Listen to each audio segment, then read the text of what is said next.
Huitième exemple, c'est Boko Haram. Je vais même aller plus loin. C'est la guerre qui se trouve au Cameroun actuellement, que ce soit au nord-ouest, au sud-ouest, que ce soit à l'est ou encore même au nord et dans le Grand Nord en général. Si cette nuit-ci, il y a 100 soldats de Boko Haram qui arrivent à l'extrême nord, ils traversent la frontière, ils entrent au Cameroun, et que nos soldats réussissent à tous les tuer, mais eux par contre ils réussissent à tuer 2 soldats. Quand vous allez voir la une de Cameroun Tribune demain matin, ce sera victoire de l'armée camerounaise sur Boko Haram.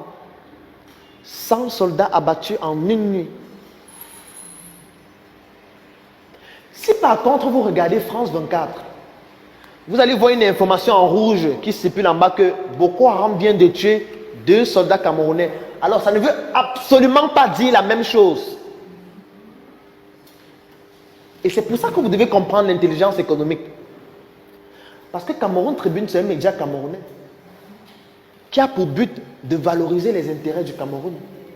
Donc, quand ils voient des informations, ils ne sélectionnent que les informations qui permettent de valoriser les intérêts du Cameroun, à savoir, on a tué 100 Boko Haram. C'est quand vous allez lire le journal que vous allez voir en petit caractère qu'on a aussi tué 2 soldats, mais on a quand même tué 100. C'est la une. France 24, par contre, c'est un média occidental français qui veut valoriser la politique extérieure de la France.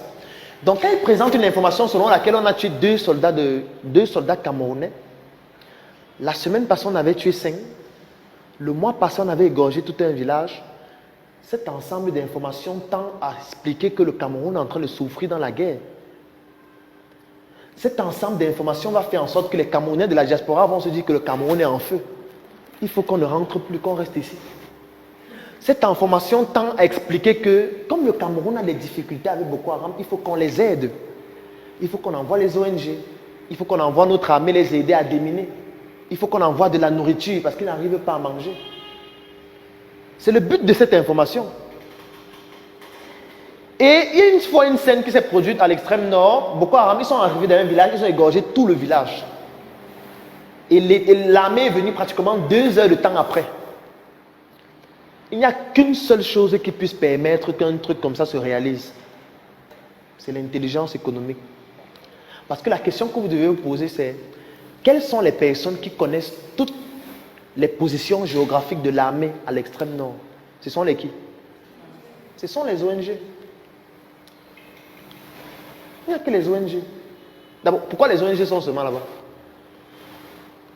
Plus de 80% des ONG sont là-bas, au nord, à l'extrême nord. Ils sont là en train de dire qu'ils aident les réfugiés. Ils aident les populations à manger. Ils sont médecins sans frontières, machin. Ils sont en train d'aider, n'est-ce pas? Mais ils ont aussi la possibilité d'avoir la position géographique de tous les soldats. Certains ont même des drones. Parce qu'il y a un rapport que Amnesty International a publié dernièrement avec des images satellitaires de la position géographique des soldats. Donc, une ONG qui a des drones et qui est en train de filmer les soldats et dit où les soldats sont situés. Ça veut donc dire qu'ils ont la possibilité de vendre cette information qui est très très stratégique.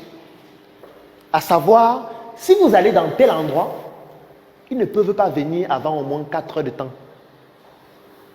Donc, allez là-bas, faites tout ce que vous avez à faire, ils ne pourront pas venir à temps. Et ça participe à la propagande, puisque c'est une information qui coûte cher. Et c'est de l'intelligence économique.